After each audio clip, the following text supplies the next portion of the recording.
I watched The Big Bang Theory quietly, lying on a mattress, laughing at practically everything that happens, especially Sheldon. He's my favorite. For a second, I take a glance at the kitchen, and I see the old rickety table, and sitting on top of it, practically hundreds, from what I can see, of different medicines and pills. I don't understand how she bears them all, how she understands which of them to take and when throughout the week, especially when I'm not here. It's my great-grandmother who sits in the chair to the side. My mom lets me stay with her on the weekends while she's at work, and I help her with a significant amount of her medicine taking. She's had diabetes since she was a kid, she said, so every few hours on the weekend I measure the correct amount of insulin for her and I check her blood sugar. Like I said, I had no clue how she did it all when I wasn't there. I will always wonder. She's never told me. We didn't have internet either, which I did at my mom's. Usually, I'd make fun videos on my laptop, I played with my action figures, or I'd just watch TV. I have hundreds of action figures. I'd sit on the scruffy carpet for hours on hours building lives for these made-up people. These made-up characters. I'd write stories, not with a pen or a computer, but with my mind and my actions. I'd come up with friends and families and long, drawn-out storylines, but in the end, normally, they all just ended up dying by a zombie attack or something. That's how I got my fear. Not a zombie attack per se, but the fear of losing the ones I love.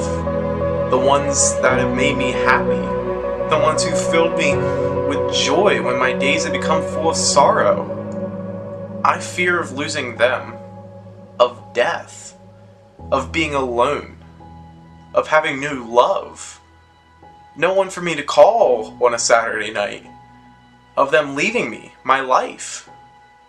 Of them dying. That night, watching The Big Bang Theory, laughing at all those jokes, playing with those action figures, making videos, I regret that. I regret not spending more time than I should have with her. Her. The person who's done everything in her power for me, who says she lives for me. I watched as she stood up. I watched as she walked slowly to the bathroom. And then, I heard a thump. I storm into the bathroom exclaiming, "Grandma? Grandma?" No answer. I turn her over onto her back and I distinctly remember screaming at her, "Do I call 911? Do you want me to call 911? No answer. I call the police. I scramble my words, slurring every letter, trying to keep calm, but I can't. I break, I cry, I scream. I can barely breathe.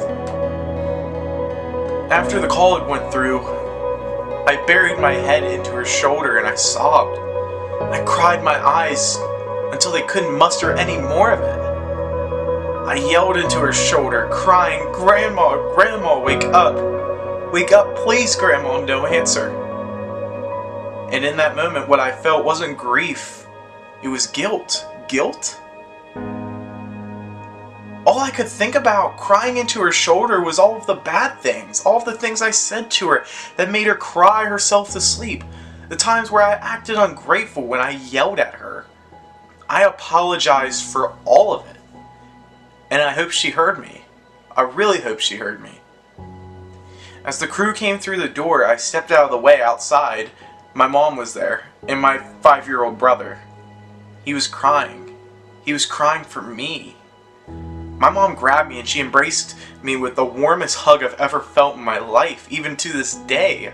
I turn my head around and I see the stretcher, with my grandma on it and the crew carrying her away.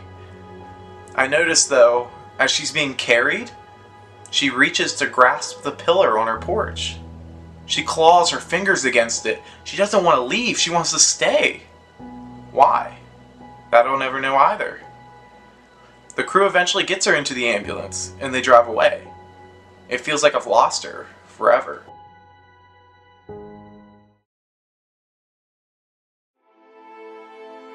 The next day, I visit her in the hospital.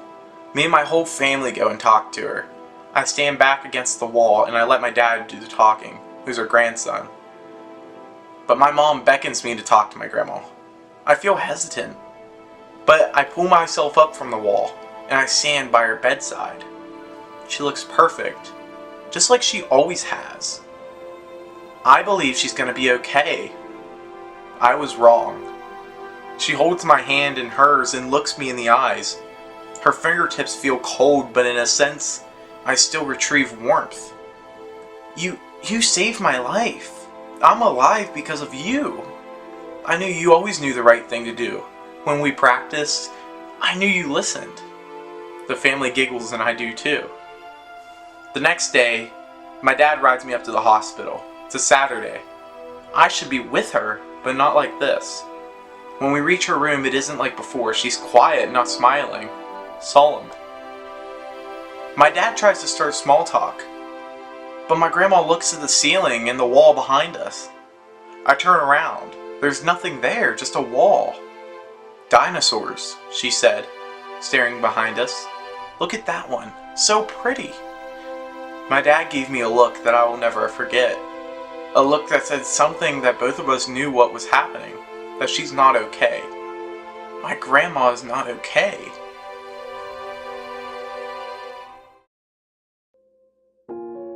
I continued on visiting throughout the next month. Every day she would continue to get less vocal. I saw things I had never expected to see. I saw her with equipment attached all over her, around her face, before my dad had shielded me. I saw her smile as I told her about my grades, and I showed her my first ever cell phone that I got on my birthday. And also, what I saw was one time, for the only time in my life, my mom and dad together. They've always been separated. I've always felt like they've hated each other, but as they stood there beside each other, comforting my grandma, happy, I was happy.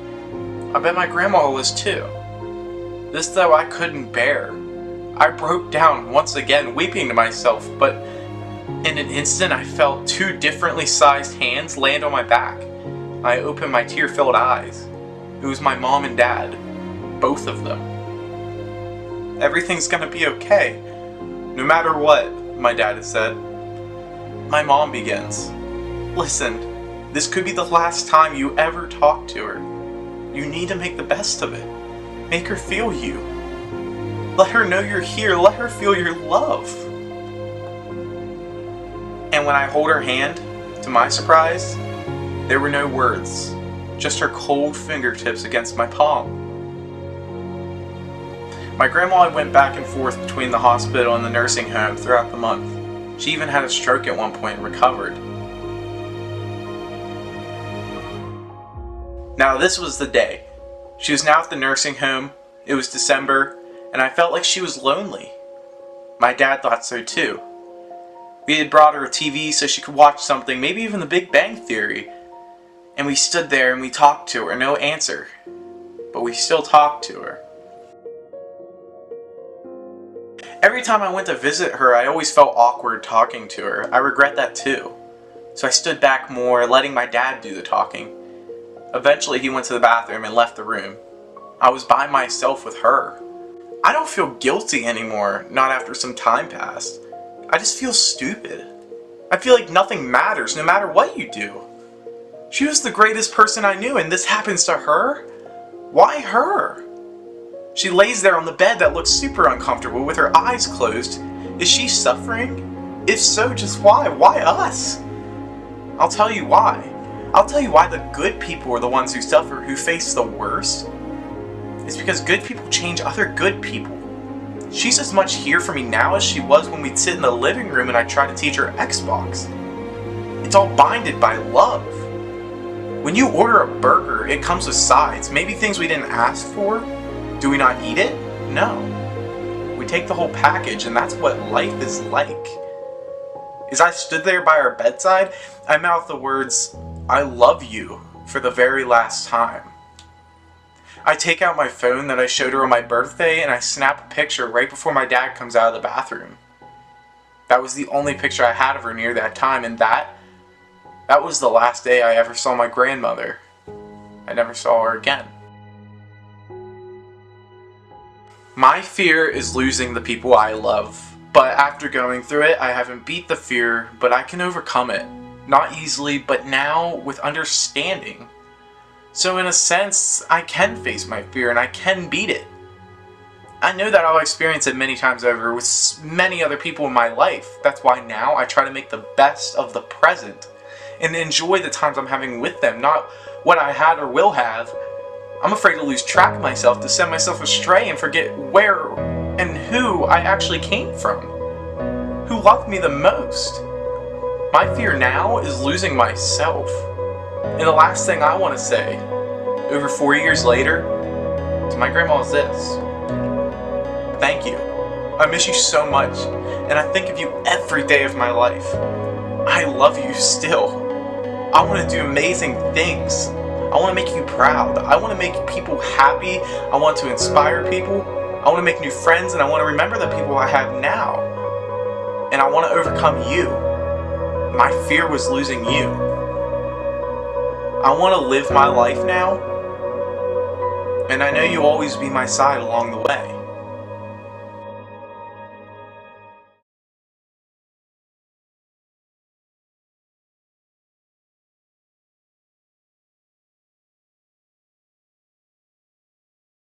Oh, you have to do it. Do it. I love you very, very much, but you are driving me crazy with this machine. Goodbye.